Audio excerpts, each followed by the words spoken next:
Popcorn, Piss of Vinegar, giving you a raw take on movies, television, and pop culture. My name's Chris. I'm Scott. I'm JB4. All right, we are going to review HBO's The Watchmen, which premiered its first episode this past Sunday. So yeah, TikTok.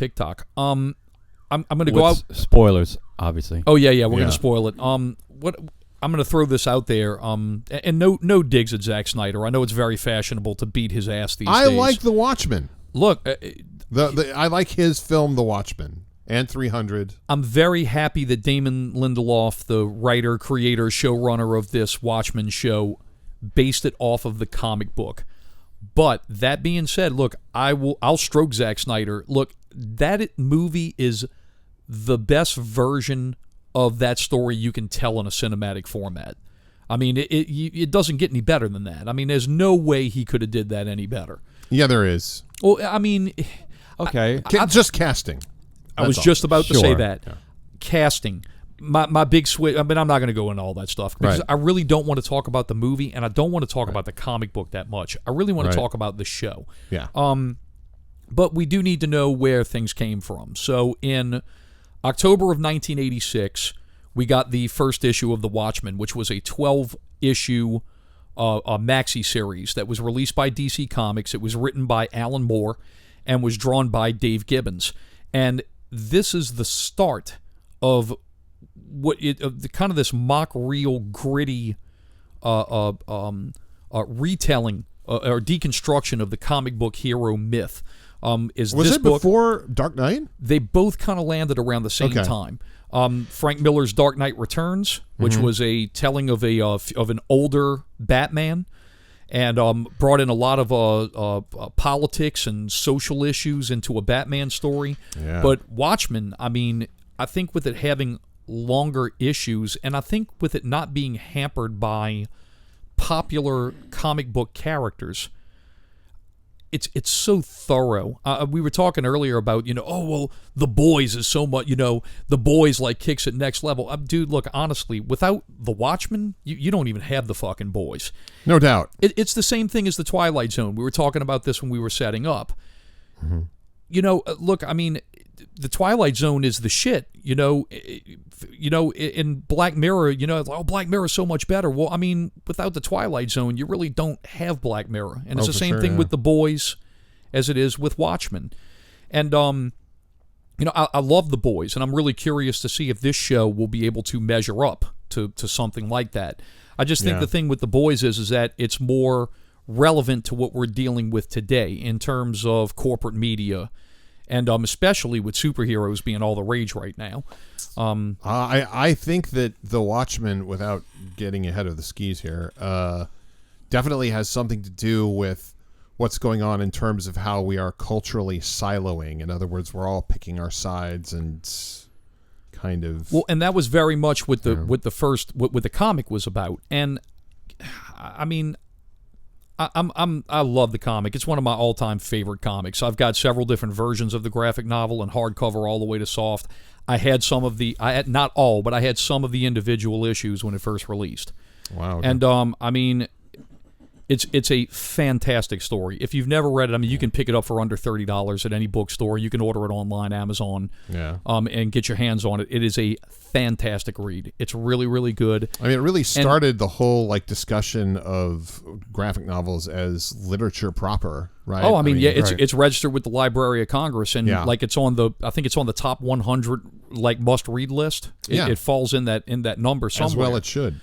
Oh, absolutely. And I think what's so great about the comics, and Alan Moore, who has completely distanced himself from the property. In fact, I thought it was funny in a television show when it actually shows. Oh, sorry, ESPN's trying to tell me something. I feel like we should do an old folks home with him and Scorsese and Coppola, all these entertainment idols that are just all of a sudden turning a corner and becoming just cranky fuckers, man. Yeah, well, I mean, Alan Moore, I guess John Carpenter too. Yeah, him also. But and James Cameron, which I've been reading some of the reviews on the Terminator, and they say that it's Terminator: The Force Awakens. But anyway, I digress. But going into the Watchmen comic, and another big reason why I love it so much is the fact that The last line of the comic book is, "I'll leave it in your hands." And what that references is that Rorschach's journal falls into the hands of a conservative media outlet. And that's the last line. Do you want me to release this thing? Do you want me to publish it? And I'm going to leave it in your hands.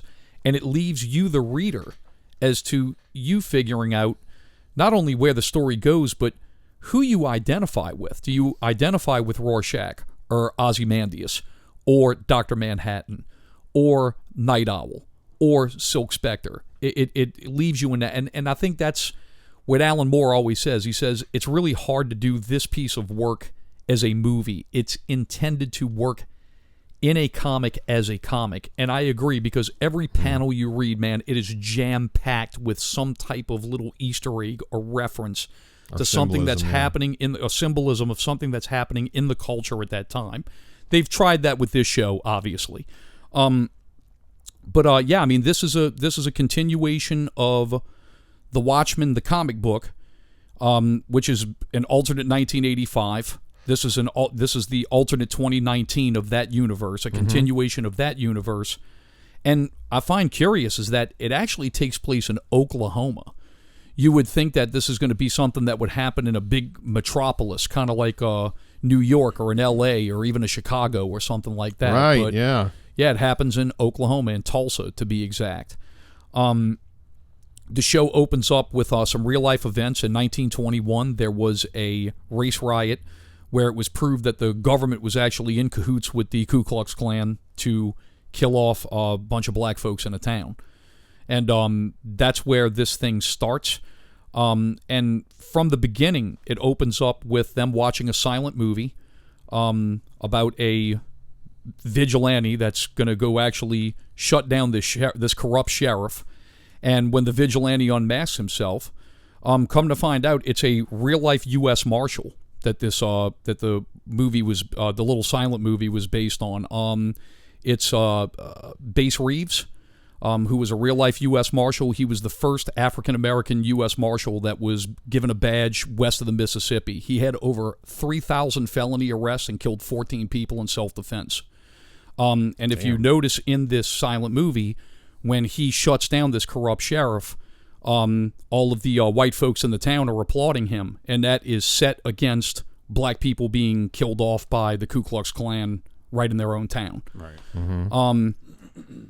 And then it fast forwards to 2019, and we now get this version, of this modern day reality.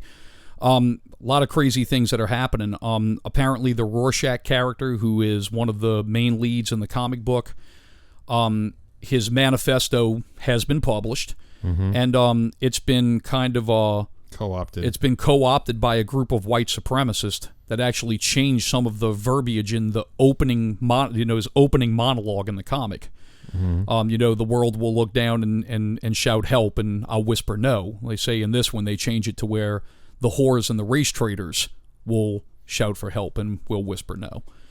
So it's kind of like, from a meta perspective, it's interesting because Lindelof is basically doing that to the gospel of the Watchmen, at least according to Alan Moore, right? Yeah. Well, I mean, look, let's look at the current political climate in the country. Right. I mean, there's always headlines running all the time about heavy messaging that does with immigration. There's some people, and I'm not going to get political. Look, I stay in the middle of all of this stuff. I don't like picking sides. I love my friends. I don't even like talking about this shit. But let's look at what it is. I mean, look, no matter which way you view it, hey, look, people think that this current administration, there's a racist under and overtones as part of this administration. And that's obviously a big setting to this storyline and what's going to push forward. There is there's a shitload of, hold on, pause one sec. I got to shut that fucking thing down. I think that's the first time we've ever done that in the history of the show, has actually sat there and paused it to shut down I apologize, that was my work phone. Fine. And I don't even know where the fuck I was, but what I'm saying is that it's obviously that Damon Lindelof is using current political climates and things in our, in our time, in our society, and in our culture to fuel this current day of the Watchmen, which I mean is the same thing that Alan Moore did in the 80s. Yeah, fair enough. So, yeah, I mean, a lot of, I guess we'll kind of go over some of the things that we see in the show. It starts out with a police officer that pulls over a member of what is known as the 7th Cavalry that has kind of picked Rorschach as their patron. And he pulls him over on a routine stop, notices his mask, and he also notices that, we notice as viewers that the police officer has to wear a mask, and you actually have to phone in to get your weapon unlocked to use it. So he sees the mask, he retreats to his cruiser, and he calls in to a man who we later learn is a guy called Panda, which is pretty fucking weird, but he calls into Panda and he says, "Hey, Panda, unlock my gun. This guy has a Rorschach mask." And Panda actually triple checks with him. So my question is that, yeah, there's a lot of stuff with with the racial overtones, but or undertones rather, but is there also some things that deal with the police brutality to where, the police have gotten such a bad rap over the years. Now they lock their weapons down. Right. And actually, can you really protect yourself or really enforce the law when you have to mother may I every time you see some crazy shit? Right, there was an event that took place as well, which is why they have to cover their face to begin with. So we might learn that all stems from that event as well. Well, yeah, it's referred to as the White Knight. Correct. Which we learn about that shortly after, but we'll stick with the routine stop. So the cop tries to get his weapon unlocked, but the 7th Cavalry comes out with a machine gun, guns him down. We go to Don Johnson's character, who is in the middle of a play of Oklahoma, which is being performed by a mixed race cast. All the leads are black, but there's white folks in it as well. Mm-hmm. And he gets called out to go to the hospital. And what's interesting is when he gets to the hospital, he's met by another police officer who wears this kind of reflective mask, and his name is Looking Glass. And Looking Glass is this master interrogator. And he's asked if he's interrogated every nurse, every doctor, and every orderly in the hospital to make sure that this person's identity is protected from if he's not recognized as a police officer. After he's kind of satisfied that that's happened, he goes to the guy's wife and tells the wife, "Hey, look, can you say that this was like a drive-by when he was leaving night school or something? Because we don't want everybody to know that this guy was a cop." So it seems that it's kind of not only one-sided. It seems like it comes from everywhere. The fucking police are on the run during a huge epidemic of racism. So, it's pretty interesting to see how just in this one maybe first 10 minutes of the show is what they're constructing. Mm-hmm. So, I mean, we can cut there for right now. I mean, do we have any theories or anything? I mean, I don't have any theories, especially when we get to where the main character is in her car and squids fall from the sky. And I know what that's a reference to, but I don't know why squids are falling from the sky. Well, in the comic book, unlike the movie, there's a giant squid, and that's the be-all, end-all. And it's not only a giant squid, and this is something that I've read from the critics. They say that they expect Lindelof to actually play a shitload with time travel and with interdimensional stuff because he did that in Lost. And that's what happens in the comic. I mean, this large squid does an interdimensional attack in the middle of New York City. And the squids are obviously residual from that squid attack. It's like Fallout. That's what is it though? Yeah, and it is Fallout. And what's crazy is that if you look in that scene, if you go back and you rewatch it, they actually have a radio tower. Yeah, that gives you squid warnings, and it says you can tune into this AM radio station to listen what's going on with the squids, which is pretty fucking crazy. But wasn't that attack coordinated to stop a giant nuclear war? Wasn't that the key of that? Well, yeah. Yes, but the thing with it is that even though it was coordinated, I mean, people do shit and they don't know what the fallout is. I mean, but I think that the squid thing is obviously a big deal and is a residual effect of Ozymandias, or Ozymandias, however you say it, a plot. Because, I mean, in the classroom, when you meet the main character for the first time, there's like an anatomy of a squid poster. Right. They have like a squid warning, like on the back of something. So I mean, that's obviously a big deal. There's also a scene where in the newspaper when it claims that Ozymandias is dead, one of the little side articles in it is that there is a immigrant camp that's been destroyed and 2 people died as a result of squid fallout. So there you go. Yeah, Okay. so it's a major thing in the show apparently. So I mean that's going to be something, and there's so much shit that links it back to the comic. Yeah. I mean, we saw footage of Dr. Manhattan, which I thought was very fascinating. We saw Yeah. where he lived. We didn't actually see him though, unless I missed that. No, you saw him. Oh no, you saw him. Where was that? In the hospital. They have on one of the television footages. They have these sandcastles, which you assume is Mars. The little blue streak of that's him. Okay. Yeah, the little blue So streak. we don't see him. We see that. You see a long shot Right, I got of you. him Okay, yes. fucking off. Now, Yeah. is he still on Mars, or did he live to what he said he was going to do? Was he going to just go somewhere else and play with what he's going to do? Right. You know, so I mean, I would hope that we do get to see him only because he is sort of the one left. They mention him in the first episode. Why not bring him Manhattan back in the show? they mention all the characters with the exception. Well, that Heroes, because of the Heroes documentary show that they're putting on. Right. But Yeah, and that's something also is that there's a scene where they show the documentary where it's the documentary of the Minutemen. And, the Minutemen are the people who are the predecessors to the Watchmen, Right. the people that are in the 40s that include the comedians, Silk Spectre 1, Hooded Justice, all those characters. In fact, Hooded Justice, who is the very first costumed vigilante, is featured on the side of the bus. And I'm wondering if Lindelof is going to use that as the pirate comic book that's playing in the background of the original Watchmen story, to where it's going to kind of use that to foreshadow things that are going on. So, moving back, after we go through the police, hey, say it was a drive-by and all that stuff and everything, we're introduced to Regina King's character, Angela Abar, and who's also known as Sister Night. That's her masked persona.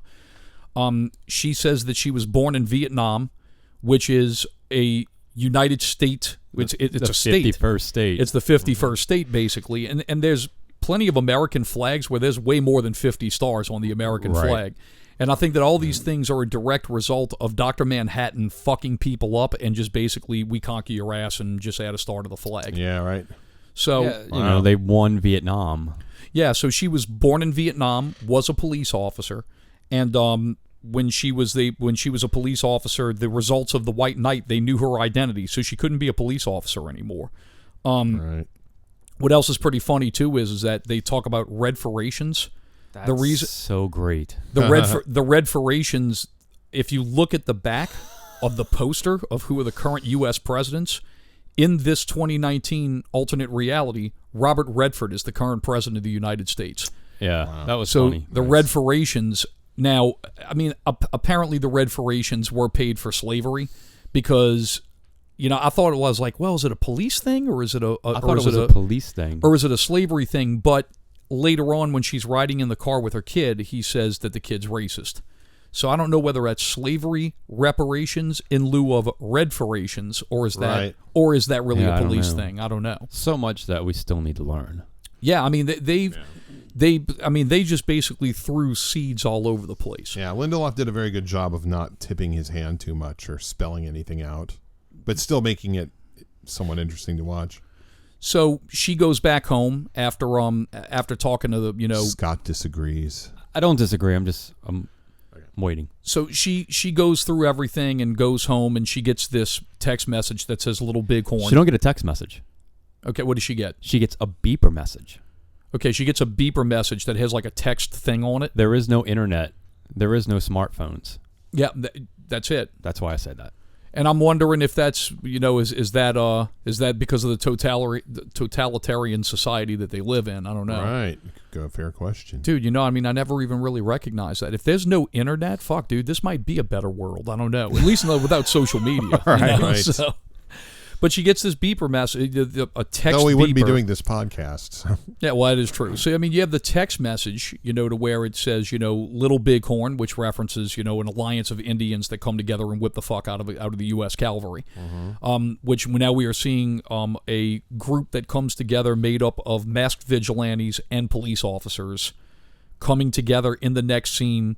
Of course, after Sister Night goes and beats the shit out of some guy that she thinks is connected to the murder of the police officer from the opening scene. Right.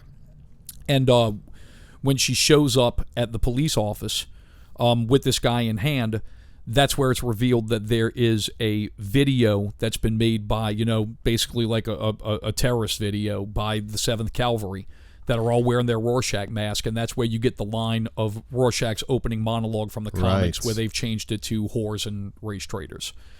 So then it becomes a whole big thing of, hey, can you Judd, who ironically, like Judd Fry from the play Oklahoma, the sheriff played by Don Johnson's name is Judd. Judd, can you enact Article 4 to where we can use heavy weaponry and machine guns for 24 hours, without any type of lock, or anything? And that's where you start noticing that there's all kinds of different masked thing. We see Lookout again, or Looking Glass again. We see him.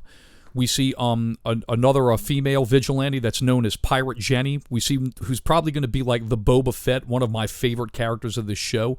His name is Red Scare. He's wearing like a red ski mask that's like the style that's like from Mushmouth from Fat Albert, and he's like stuffing donuts into his mouth as he's sitting there. And then there's I didn't even catch that. That's good. And then there's Panda, who is the fucking great arbiter over all of the weapons. It's a guy that's sitting there with a big fluffy panda mask. It's just a mask. He's wearing a cop's uniform with a panda mask, and he has like the mouth cut out at the bottom to where he can actually talk and people can hear him. Right. And it is fucking bizarre. And he's the curator of the guns. He's the guy. Right. You don't get a gun without him. Yeah, you got to sell it to Panda, and there's a whole bunch, as we see as evidence in the first scene, there's a whole bunch of Mother May I to get fucking Panda to unlock your gun to use. And even when Judd says, "Hey, I want to enact Article 4," Panda's still kind of like, "I don't think that's a good idea." Yeah, right. Because Panda knows that probably there's a reason why this weapon thing we as an audience don't know yet. Correct. But there's obviously some serious shit in enacting Article 4, and of course, we end with Judd convening the meeting with basically saying in Latin, "Who watches the Watchers?" And so we get that. Then we go to the interrogation scene where Looking Glass interrogates the great scene. Yeah, fantastic scene. There's an interrogation pod that he brings people into, and what he does is basically does a visual and audio assault to people. It's very Clockwork Orangey. Yeah, I thought it was a really nice touch. It's showing all these different images from all over, things throughout U.S. history. Some things that are American pride, patriotic. Some things that are probably some of the darker and, shameful things of our history. But what I thought was a nice touch is that Nixon is actually on Mount Rushmore. Yeah. So, which in the original comic book, Nixon won his 5 terms as the president. It was actually the comedian that averted Watergate entirely.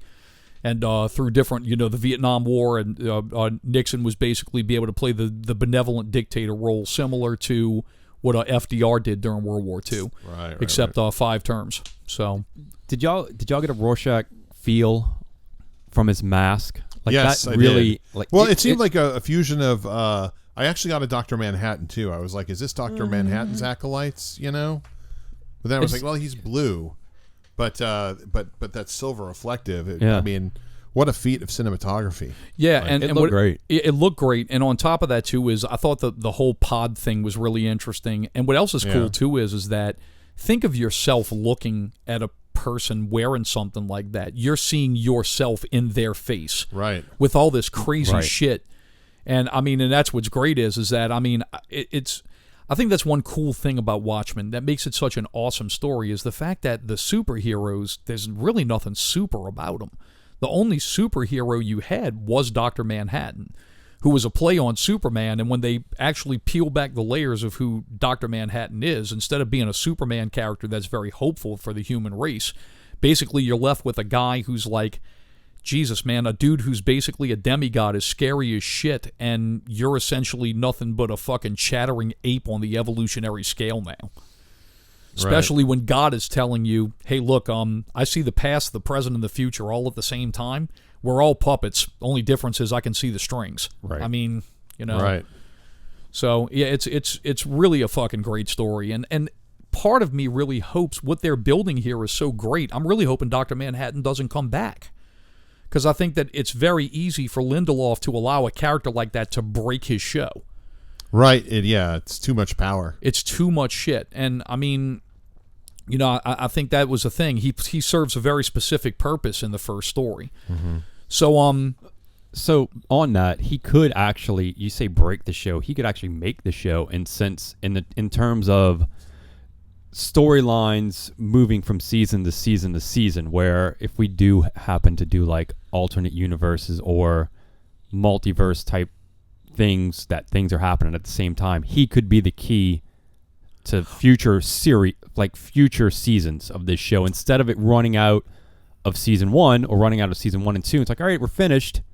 Well, undoubtedly, and there's 2 clues that are given to that, and we'll that come toward the end of the show. But that I think the transdimensional time travel thing is without question going to happen, because it like I said, 2 big clues at the end of the show. See, then I would think that Manhattan might be more of a possibility if that vector is involved. I'll tell you why I think. Okay. But we have to get to the rest after we just do the finish of the coverage here. Okay. Going back to the very beginning of the episode, there's a little boy who is in the theater in the 1921 Tulsa riots. Right. He is rescued by his parents before his parents are killed. He's placed into a box in an old, Model T car, and they drive off into the distance. And, eventually he finds out to where even the person who was driving that car has died, and it's just him and an infant. Yeah. Fucked up scene. When Sister Night goes to retrieve her costume, which is kept in her bakery. She's a baker now instead of being a cop, and she goes to different schools and teaches the baking thing. That's where we learn all the stuff about the classroom and all. And of course, a million Watchmen references in there. If you noticed, when she's taking the yolks out of the eggs and she drips it in the bowl, they do an upshot of the bottom of the bowl. Smiley face. Yeah, and it looks like the smiley face. We get at that at the end too. Yeah. She is met by Louis Gossett Jr., who is obviously playing the elder version of this kid, which would make him over 100 years old. Right. And he asks a very common question. Then he asks one that's really interesting, which comes into play later in the show. But he says, hey, when's your bakery open? She said, a couple of months. And he just looks at her and just cryptically asks, hey, you think I can lift 200 pounds? And that was, it's kind of, you look kind of strong, and chipper, So the cops are led against, from what they find out from this, what they find out from the 7th Cavalry is that they kind of find out where their little bolt hole is. So they go there to raid them. And when they go there to raid them, what I find interesting is that they're pulling batteries out of watches. And I read in some of the show notes, the batteries that they're pulling out of these old watches were proven to cause cancer. They say that in the show, don't they? Yeah, I'm sorry. Yeah, they did. But yeah, they said that they're collecting these batteries for some reason.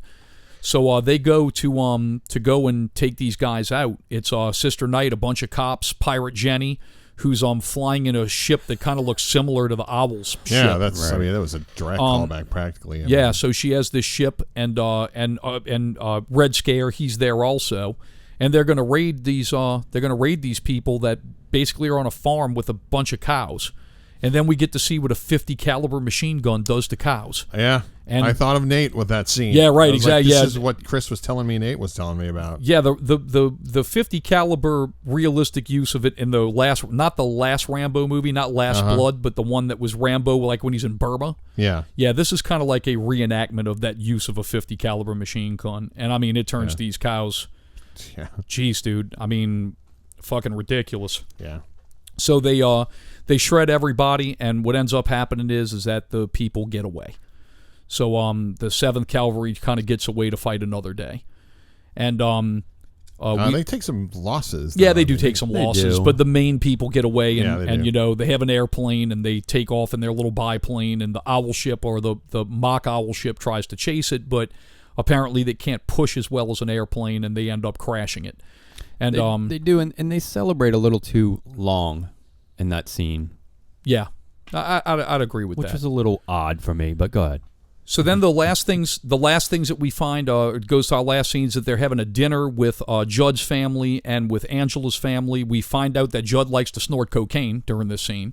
Mm-hmm. Of course he does. And, of course, we get also an upshot of the table with the family eating, which, of course, it looks like a clock.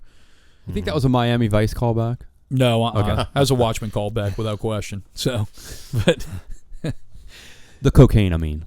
at the end of the show, Judd goes to answer on another call, and he ends up hung in a tree. So He does. now, Yes. and that brings in With Louis Gossett Jr. sitting there, right? right. He does. So there's only one last thing that we didn't cover in this. We do get a couple of scenes that where Ozymandias, Adrian Veidt, who's played by Jeremy Irons, actually is alive. We don't know that. Right. We don't know if this scene is taking place in the past or if it's taking place in the present. We don't know. Question: do they ever say his name? That's my. Oh yeah, huh? They say in that show we watched. They don't say it. I don't think they say it in the show, but I mean the thing with it is I mean pretty much media's come out and saying Jeremy Irons is playing Adrian Veidt. I get it. They just they don't reference him by name. They don't reference him in the scenes. Did anybody catch that his butler and his maid are fake? No. Yes, I did. No, I didn't. It was sort of Westworld vibe there. Yeah, because if you notice when they gave gave him the cake, when they celebrate his anniversary by giving him a cake, Right. and they hand him a knife to cut it. The guy doesn't hand him a knife; he hands him a horseshoe. yeah, That's completely normal. So I think that it's. I didn't understand that. I was think like, okay. Yeah, I think it's a robot that malfunctioned. Yeah, me too. Or yeah, I think that's Okay. what I think. I don't know. I Right, could be and then wrong. he tries the cake, and he's like, "Yeah, it's delicious." And Right. pushes it away, like But he does. he engages them like children too. You Yeah, know? he engages You're them gonna like be in my children, play. and you're going to be in my play. And the name of his play is The Son of the Watchmaker. And Dr. Manhattan, his father, was a watchmaker. So I have no doubt that Manhattan is going to come into this some kind of way.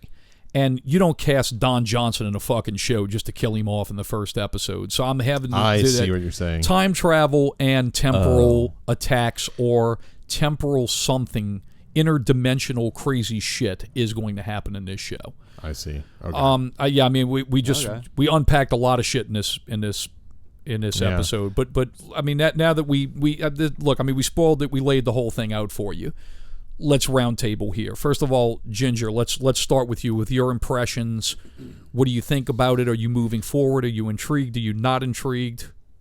I was intrigued because Lindelof, and I was am a huge, big Lost fan. So immediately I'm in. Watchmen, also an incredible story, an incredible movie. Also I'm in.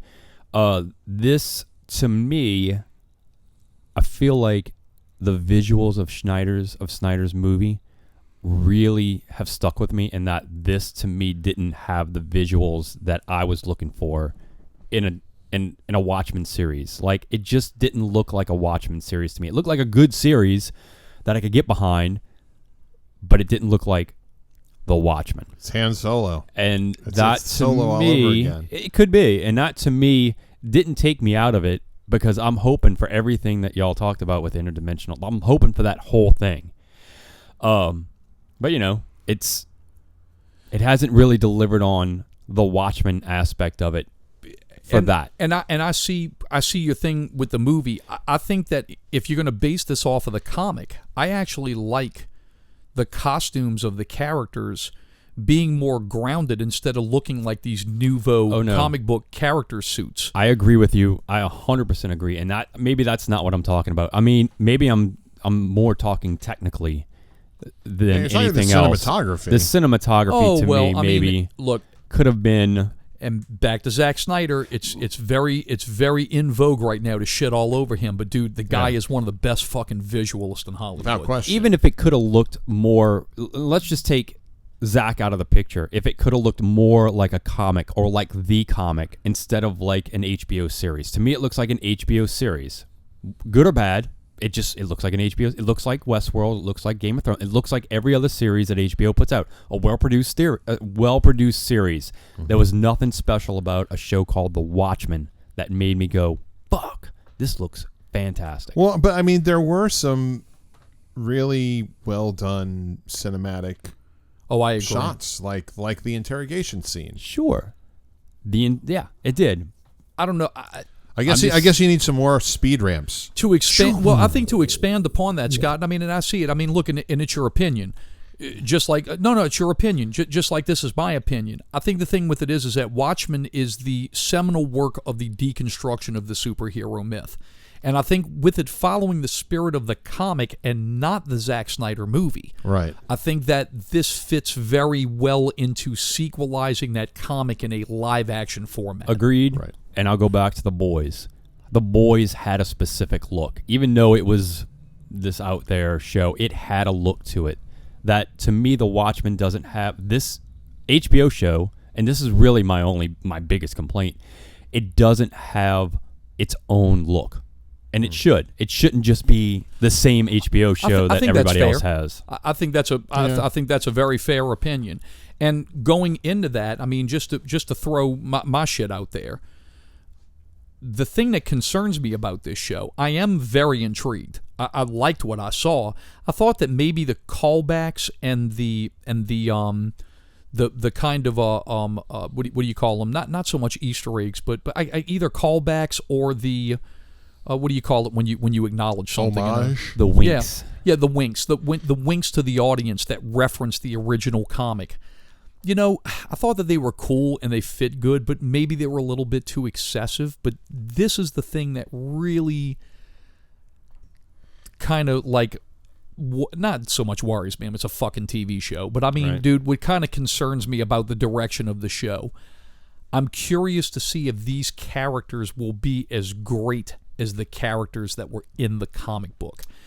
And much like Star Wars, these characters in the comic books, in the original comic, they're more archetypes than they are regular people. It's more like it's a very wide brushstrokes in what these characters represent. And I think that that's one of the things that are really magical about that first book is that you can identify with all the characters on some level. You know, I mean, look at Rorschach. You know, I mean, who's a guy who gets fucking tired of bullshit? You know, somebody who's broken and you're tired of all this fucking shit. You know, and you want to just lash out at all of the crap that goes in society. You know, I mean, or you are like a guy who's like Daniel Dryberg, the Night Owl, who's like, you know, at one time, you know, I did all of this shit and everything, but I kind of learned to put these childish things away. You know, or you look at a guy who's like Dr. Manhattan that says, I'm sick of this stupid fucking world. I'm just going to go to another one and just create my own shit. You know, I mean, there's all of these kind of like superheroes that have these kind of like general archetypes to them of thoughts that people have. And I don't know if this show is going to be able to do that. Maybe I hope I'm wrong. I mean, dude, if that delivers, this might be one of the greatest shows in the history of television. Not as good as Breaking Bad, but fucking good. Well, what it comes down to is what I thought was very interesting, following up on Rorschach's journal getting appropriated and hijacked. I was like, wow, it's a lot like the Bible, right? Like, and so it goes with the Watchmen mythos. Like, the Watchmen archetypes have been adopted, worshipped, hijacked, depending on how you want to look at it. And I'm like, is that what this series is going to be about? Is just how these people have established their own sort of clans, or broods, or whatever you want to call them, and is that all it's going to be, or is it going to get? Because if it gets super existential, then because I want to say that I heard that Lindelof said he could be a one and done on this, Really? like. Yeah, like he could just do one series and that can be that. I'm okay with that. One series or one season? One season. Yeah, one season. Which I think that this season's going to carry 9 episodes, if I'm not mistaken. Right. So I'm just like, all right, so if there is this interdimensional stuff, then I think it's going to make it harder to go back to that well. But he also appears to, he's coy enough about it that I'm sure he's like, I'd like to do more, but, and I've got more ideas, but. Well, and it depends on how the show is received also. I mean, look, HBO, man, look, there's just shows in general. There's a lot of fucking track record right now. And I mean, Lindelof's part of that also. Look, a lot of people with Lost. A lot of people shit on how that show ended. Much like Game of Thrones. And, I mean, much like from what I even hear is The Leftovers. I heard The Leftovers kind of had a real unsatisfying kind of ending. I've heard 50-50. I've heard people either hated it or thought it was brilliant. Well, I mean, and that's it, Scott. I mean, look, it's like with Lost. I mean, you love that shit, you know? Did. And I mean... I called the end of Lost after the 3rd season. I was like, they died. They died and they're in purgatory, probably. Yeah, and I just got tired of all the loose ends. I think the problem with a lot of these shows is that people come up with these fantastic ideas, and then what ends up happening is that these networks want to juice them for more and more and more. Boy, I'm telling you, case in point, dude, perfect fucking example, The X-Files. Strong fucking show. Oh, yeah. And then when it got past season 5, I don't even think Chris Carter knew what the fuck he was doing after that. I mean, I think the thing with it is that he had an awesome beginning. He had an awesome middle, and then he didn't know how the fuck to end it. But Game of Thrones. Back to this, Game of Thrones is the other way around. They just rushed to the end. It was outlined, but I mean, with this though, with the if he really does want to do a one and done and be done with it, that enter the wild card, Dr. Manhattan, and he can wipe the slate clean and reboot. Yeah, but I mean, God, that's so fucking lazy though. Yeah. I mean, it's again, look, if he wrote this for one series, if he wrote this for one season, and it's like, oh my God, you have to make a new one, he can do it. Is what my point is he has the key to do it. It's not like he can go, oh well, let's just write it with different characters on a different. Maybe he'll shoot an ending with Don Johnson in an insane asylum. And it was all in his head. Maybe, and he wakes up. Yeah, it's just so inventive. Yeah, I don't know, man. I'm in it for 3. I think that I'm in it for 3 bullshit. episodes right now. I'm in it for 3 episodes. I mean, after the 3rd episode, if they're not really, if it doesn't look like the movie, you're done. Yes. I mean, I'm Isn't this? Didn't he do The Leftovers? Did Lindelof do The Leftovers? Yes. He did. Yeah. Yeah, he was the showrunner for that show. Mm-hmm. Huh, okay. In fact, that's the reason why he was able to get this, because The Leftovers was kind of I think did very respectable with the HBO viewership. Mm-hmm. But I think the other side of it too is that he critics liked it too. Well, he became it was the same thing as Treme. Treme was really not as good of a show as The Wire. Not even close. Not even close. But the thing with it was Treme was a critical darling, and that's the reason why HBO kept it on as long as it did. I don't think Treme was put it this way. I don't think Treme was a blowaway success, especially someone who grew up here my entire life. No. But it's the best that's out there of what I've seen that's represented us. And I mean, as far as our culture, back to the layovers, 3 seasons. Leftovers. The Leftovers. 3 seasons, not 10 seasons. Yeah. Not 5, not 20, 3 and done. Well, and I think another thing too is what you're seeing with HBO also, and I wanted to. This is something I wanted to bring up from the very beginning, and I'm glad I remembered this. When this comic book came out, and when we got into the early '90s, when they started having discussions of the Watchmen actually coming to the big screen, it was actually going to be recognized on film by Terry Gilliam. Yeah, that was the original person who was going to put this thing together. In fact, the scriptwriter that he worked with, Alan Moore, looked at the script and said, well, if you're going to make it a movie, this is the closest that you're going to get. And that's the one that Snyder worked from. But I thought it was interesting that the Watchmen come to HBO, because I remember sitting in comic shops and everybody saying once a Batman movie came out and superhero movies in general, we need more superhero movies. We need the fucking Watchmen. I specifically remember people saying, man, the only way to do the Watchmen correctly is to do a 12-part HBO miniseries with 1 hour to an hour and a half a piece per episode. And that was being saved back forever, and here it is. And I think that there's a lot of shit, regardless of how you feel about this show. The Walking Dead at one time was beating fucking Monday Night Football in the ratings. Yeah. I guarantee you, and it's not. I guarantee you, because it's been industry scuttlebutt for years now. HBO majorly regrets for passing on Walking Dead, because it was originally going to go there, and they passed on it. And I think the thing with it is that they're looking for more properties that are like that. Watchmen, His Dark Materials. They're looking for that stuff that kind of fits that demographic of Game of Thrones and comic book nerddom. Yeah, I mean, those are a little more exclusive clubs. Like His Dark Materials apparently is. I mean, it doesn't have the following that Game of Thrones had, or that zombies do. They should probably just try and do like a. I have no idea what that TV show is about. The one that you just mentioned. His Dark Materials. I have no idea. Yeah. But I'll say this: when Thrones came out, it took me 3 seasons to get behind that. I didn't know what that was about either. I was His Dark Materials is basically like a Lion, Witch, and Wardrobe, but for adults. Kind of thing. Yeah, a little bit more adult oriented. Yeah, the guy who wrote it was an atheist, and it's. I mean, at least the book series, to my understanding of it, is sort of a treatise on organized religion and how spirituality is more a personal thing, and but set in the world of giant polar bears and fairies and that at work. Sort of when I'm at work, we have there's a bunch of us that talk about TV shows, and it's always like, hey, did you watch this? Hey, do you watch this? Hey, do you watch this? And like, sure, shit. Hey, I'm like, hey, did you watch Watchmen? Like, I don't know what that is. Yeah. So I mean, it's on. And yeah, people that's what I'm watching saying. it. And they say it did really good numbers. Oh, that's what I'm saying. Yeah. Good. Okay. I feel like HBO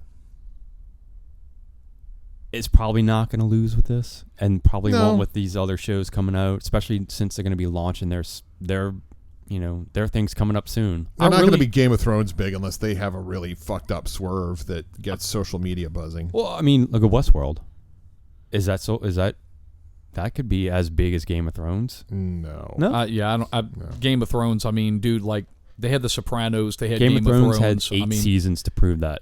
Yeah, Game of Thrones had a fucking huge following, though. It did. I mean, massive. It did. And Westworld's already throwing in the towel, saying one more season, they're done. Oh, good. So, yeah. Good. Yeah, so I mean, and look, dude, I'm cool with that. So am I. I'm cool with short form shit. Yeah. I mean, to sit there, and especially when somebody says, dude, this show is fucking amazing. Yeah. I mean, dude, look, Breaking Bad, I break balls on that show, but really, honestly, if I really wanted to watch that show, it's not like it's unattainable. It's not like I'm sitting there and somebody says, Supernatural is the best shit ever. Dude, I'm not watching 14 fucking seasons with 23 episodes. Yeah. I'm not watching that shit. Yeah. But the good thing about Breaking Bad is it's a standard cable television series. 10 to 13 episodes per season, that's attainable. I mean, that's the thing.